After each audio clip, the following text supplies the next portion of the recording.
Okay, I'm slightly out of breath, but I'm starting this now anyway.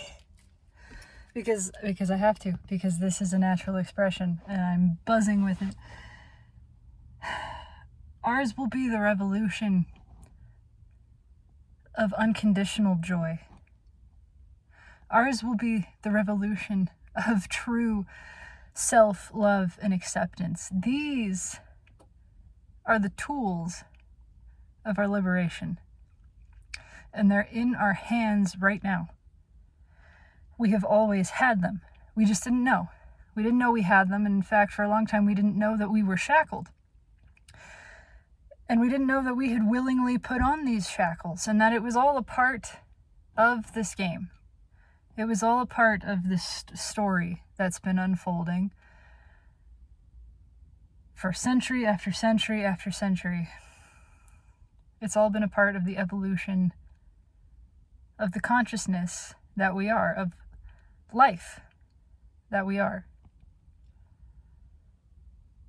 And there have been rebellions and revolutions before, many, many, many of them.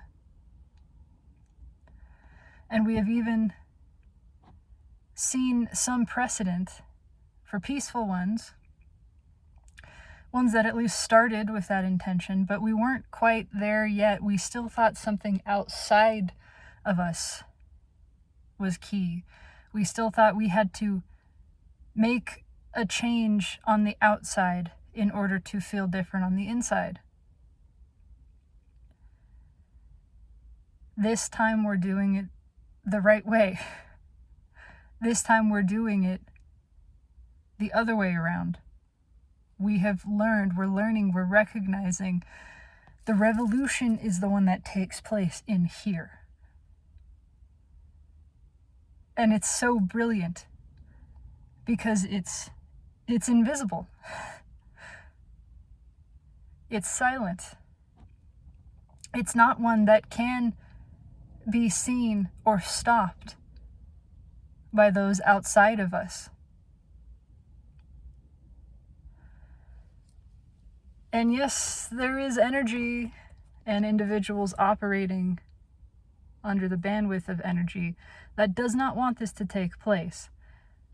Even that is a part of the game, I believe, because everything is born from light. And even that which would stand in opposition to this revolution and expansion of light is ultimately only serving it.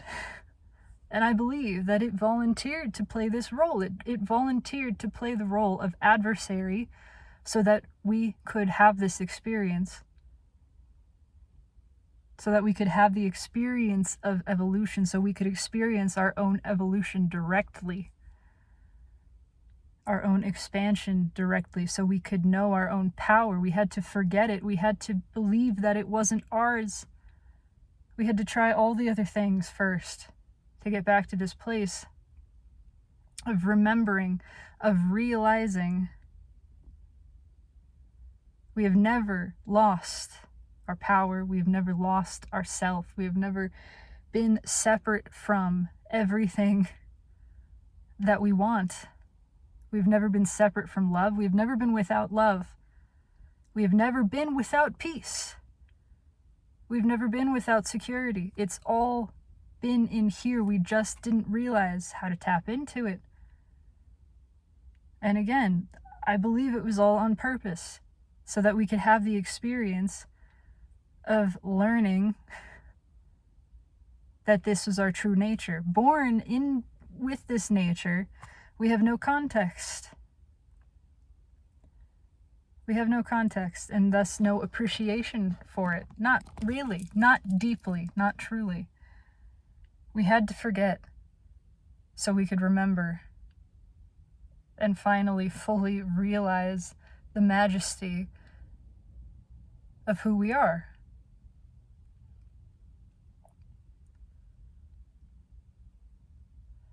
The most powerful thing you can do is choose joy. The most powerful thing you can do is choose love. They're synonymous, I feel.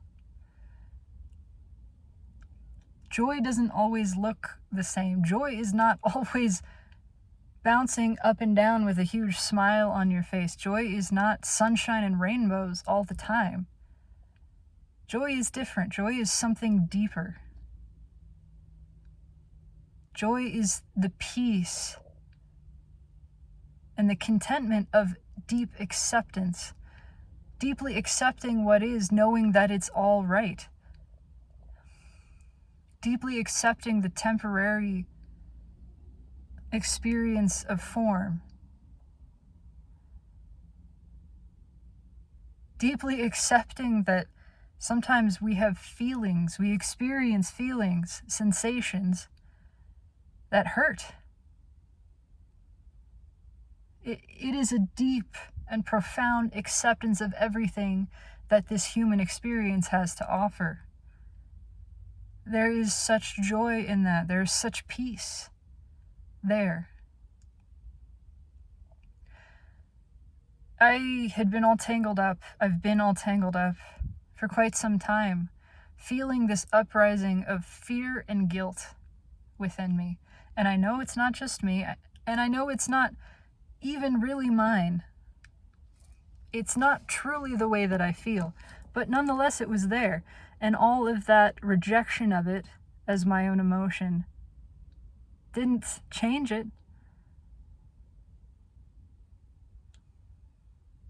And I realized this morning, having a conversation with my partner, and I thank her for opening the doorway to this expression, because it had been stuck and she could feel it, and she could feel that there was a tension, there was a disconnect, because I hadn't been in presence, because being present meant acknowledging that I was feeling this fear and actually feeling it.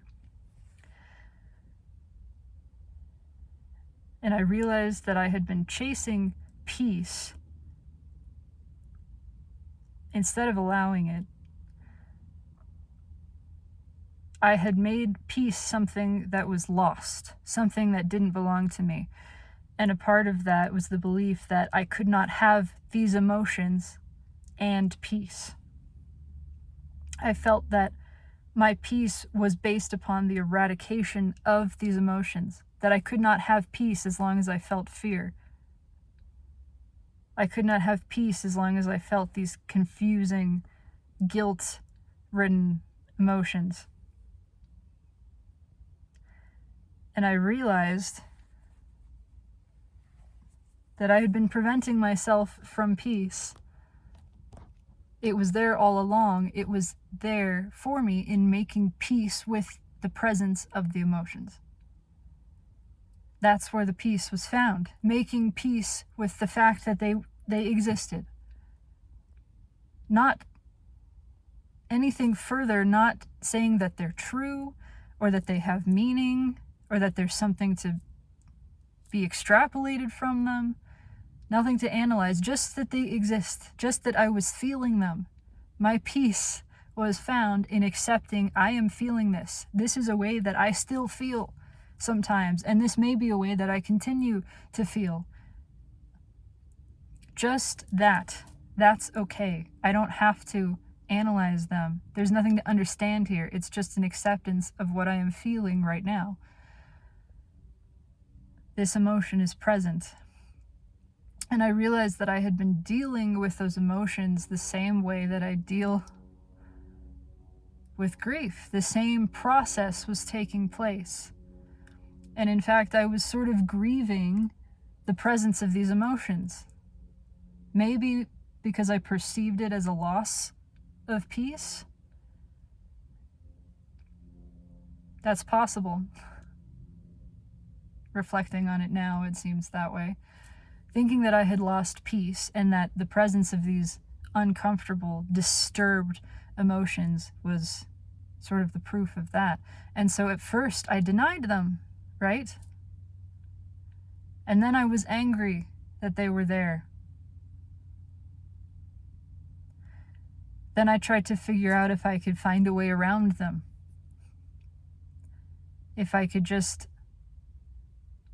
convince myself not to feel them. if I could talk myself out of them, then I realized none of that was working. I can't, there's 4. And I got very, very sad, feeling the weight of these emotions that I knew were blocking me from fully experiencing the moment. But they were blocking me because I was blocking them. Finally,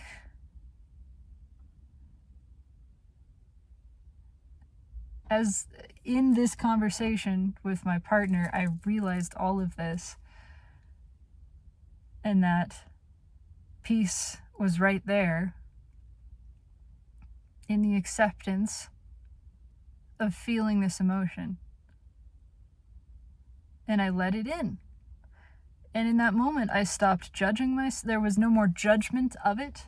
There was no more judgment of myself for feeling it. There was no more narration around it meaning anything or having to lead to anything. It was just emotion being felt and my acceptance that I was feeling it.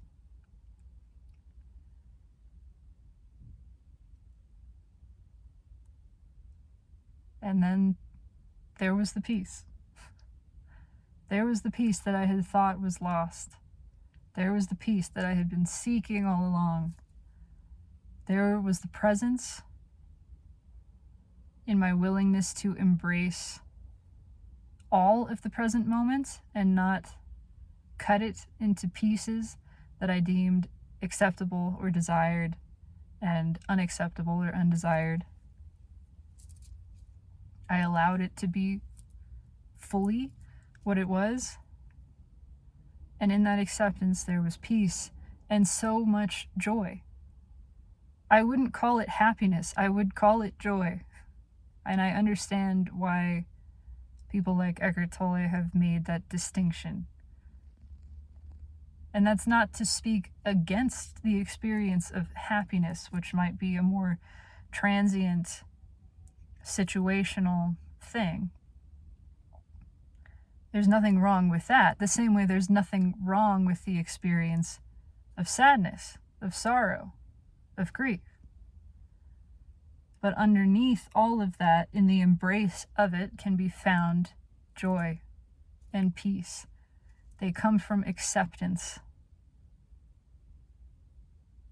It was something that I had let slip that felt profoundly challenged, especially in the past month.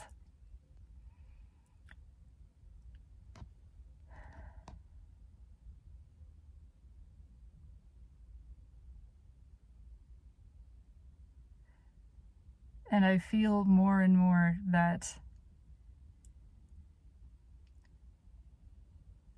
this is our superpower. This is our superpower, and this is how everything changes. There is revolution underway. There absolutely is. It's the time for it. But this one will not be a revolution of bloodshed.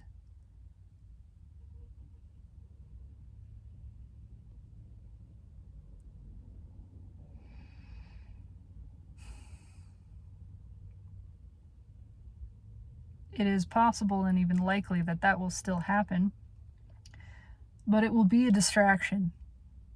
It will just be a distraction, surface level, things playing out, attempting to distract us from the real work that's taking place internally. Again,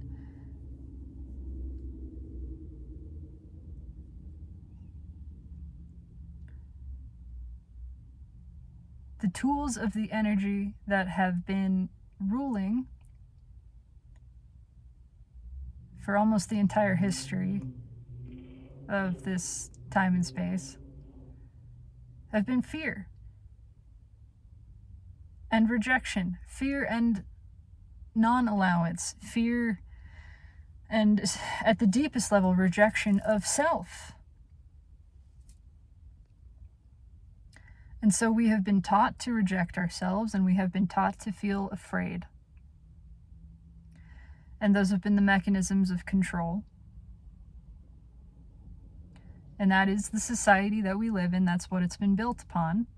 That is the essence of consumerism, which I am gratefully learning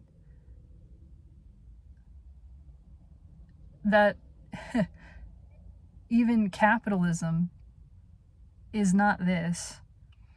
That yes, it seems likely that it was inevitable for the capitalist dream to turn into this, but this is actually not that. This is actually not truly capitalism. It is something entirely different. Ultimately, I believe in a society that has no need for money. So, that's that. But I'm understanding now how consumerism has swept the world,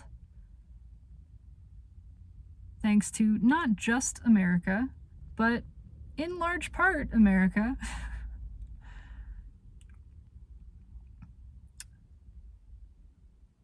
Because of the decision to shift from advertising goods that people might actually want to use and that they purchased on an as-needed basis. For example, if I needed a bar of soap because I had no soap and I wanted to wash something, then I could go to the local drugstore and buy probably an unbranded, locally produced bar of soap. That to mega corporations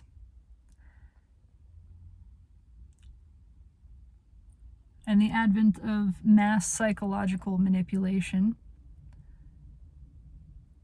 which has, in fact, openly, and this is, I'm learning more and more too about how this has been openly discussed in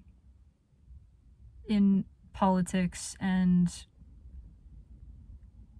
big business. The view of America as a machine, a happiness machine that runs on instant gratification. And that's how mass production is allowed to continue, because we have turned the citizenry into the market for this. And of course, it's expanded globally now. It's far outside of just the country itself. But citizens became far more important as consumers than anything else. It was recognized that if we could continue instilling need within the citizenry of this country, then we could continue marketing to that need, to the created needs, and thus keep the profits flowing, keep the mass manufacturing happening. And so we stopped creating products for practical use, and we started selling dreams. We started selling identities.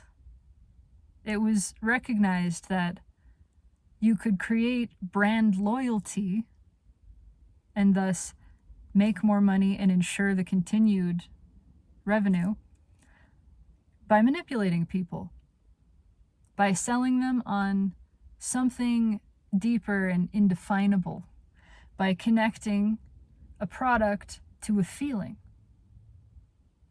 to an idea,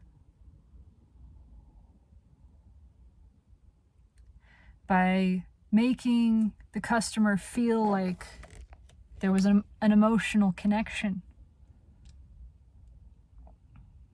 by making the customer feel like somehow their purchasing your product was some sort of impactful action, whether in their own life or in the lives of others, that somehow purchasing this product was a statement about themselves, something to show others the quality of their character. This is all well researched and used to manipulate people into thinking that they want something. And I would say 95% of the things that we think we want, you could really say all of them, but that's a little bit different. And I'll get back to that. 95% of the things that we think we want, we don't. We don't, actually. Sometimes you have a need. Again, a need arises. I'm hungry. I want food. But do I want the Big Mac from McDonald's? Maybe on occasion that is true. But how much of marketing is focused on making you want something? So fucking much. The entirety of American breakfast was a manufactured scheme. Americans ate coffee and toast for breakfast until a packaging company wanted to sell more bacon. And then a whole scheme was concocted to establish in the American mind that a breakfast of eggs and bacon was the healthiest choice. And it worked. It absolutely worked. And they sold a shit ton of bacon. And still today, and this was 70 years ago, still today, that's what we believe. And it's become an unconscious, just accepted belief. The best thing to eat for breakfast is eggs and some sort of meat. Probably toast, orange juice. How many times have you seen advertised on TV stuff that repeats that, reinforces that?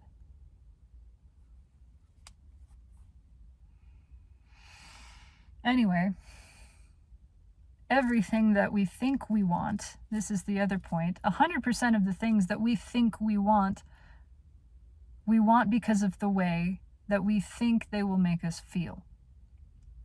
What we really want is the feeling. The feeling is underneath it. This is a principle that is taught by Abraham Hicks. And you know what? I do trust them, because even though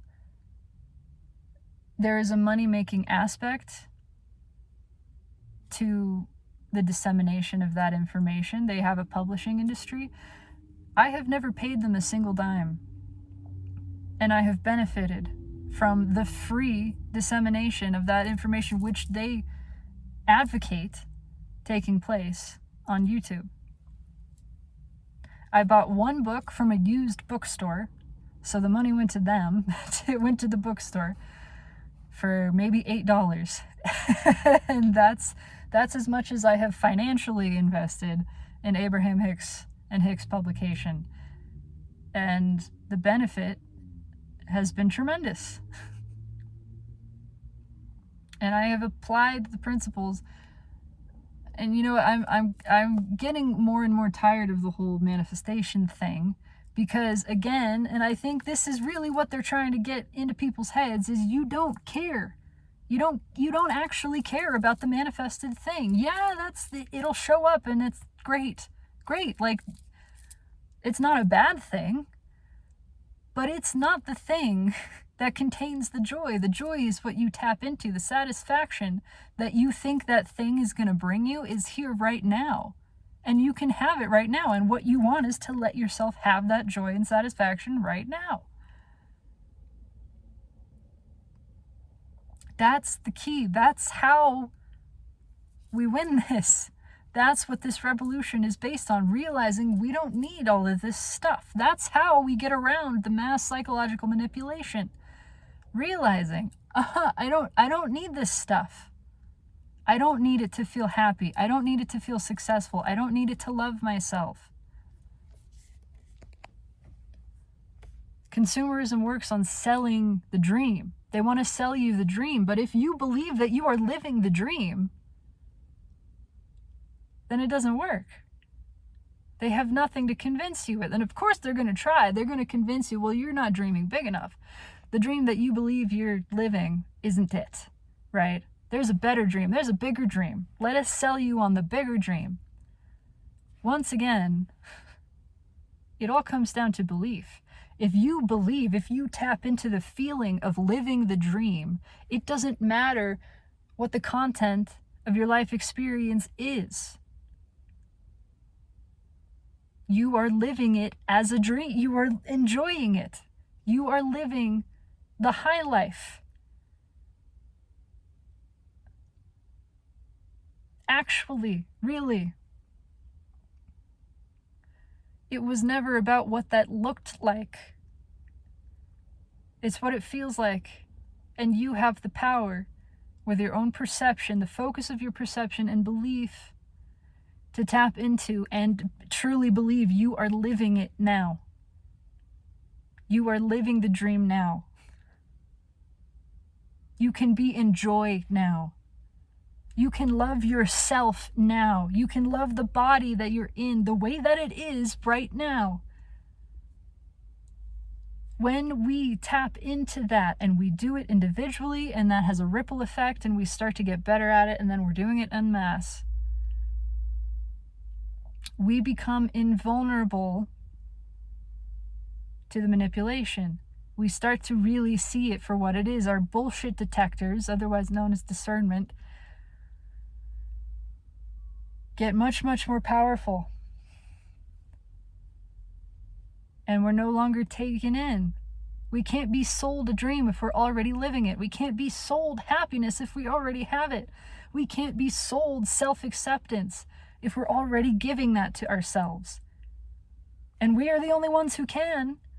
And we can do it right now. We don't need something to do that. You don't need this. You don't need me. You can do that right now.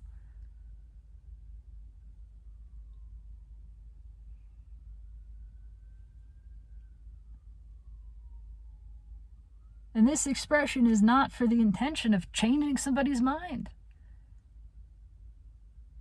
I don't want to sell anybody on the idea of tapping into happiness. I just want to demonstrate it because it fucking feels good. This is just an expression of joy. Because I want to say this.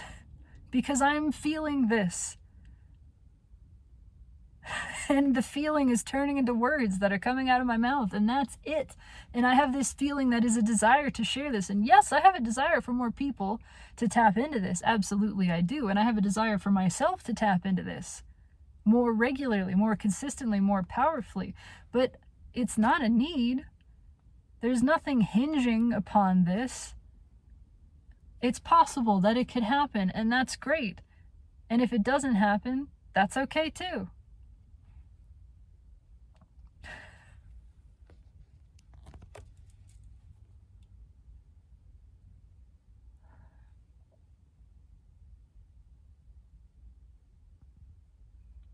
We're taking it back. We're taking back our power, which means we're taking back our joy and our self-acceptance. And that is all you need. That is truly all you need. If you can just get happy, joyful, we'll use that word. If you can recognize that that power is within you always, and at the fundamental level, it lies in acceptance. It's born from acceptance. It doesn't mean, again, you don't have to be happy with everything.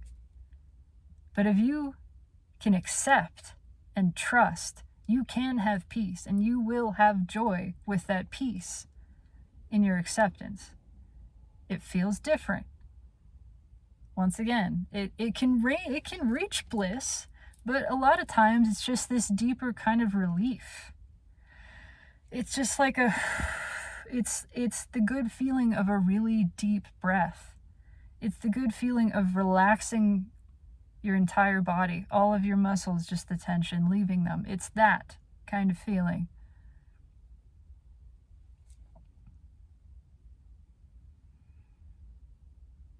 It's just a really deep okay. And again, you don't have to love it. You don't have to love what's here.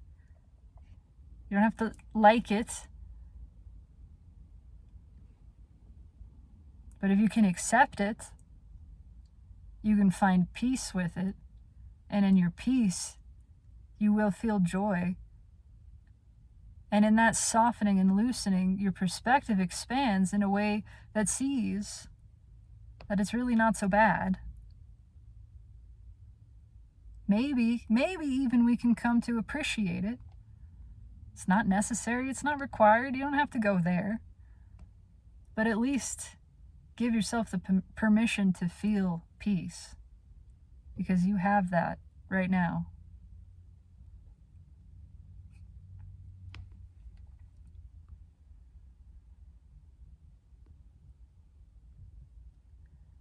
But that's it, really. Just, it's become so abundantly clear that the energy that's been manipulating human society does not want, and so the society itself has come to reflect this. And again, it's not a demonization of it. This has all been a learning experience. This is a journey. It's all working the way that it's intended to. But the society itself has come to reflect self-loathing and fear. And that's what keeps this energy in power. That's what keeps it controlling. And the way that we usurp that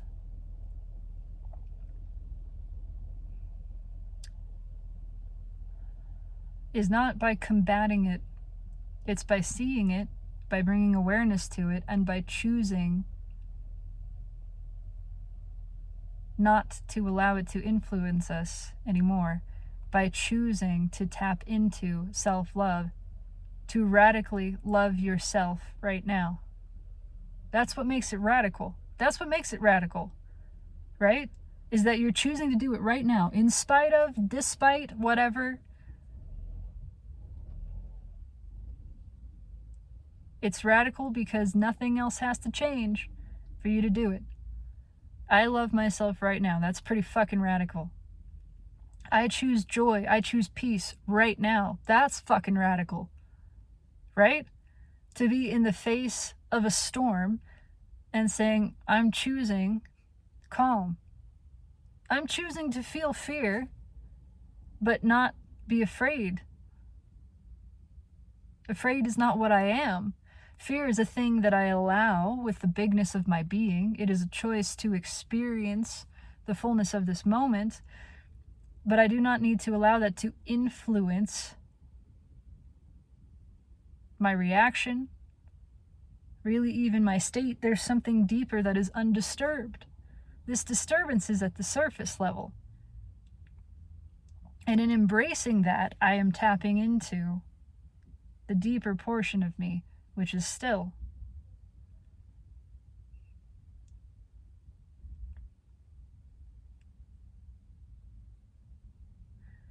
The world has weaponized self-hatred and fear.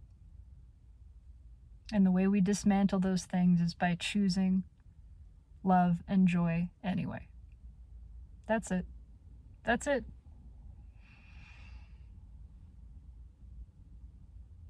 That's the whole message. That's the whole plan. It is that simple. It is taking place. It succeeds. It has already succeeded. And that alone is, that's something to get happy about.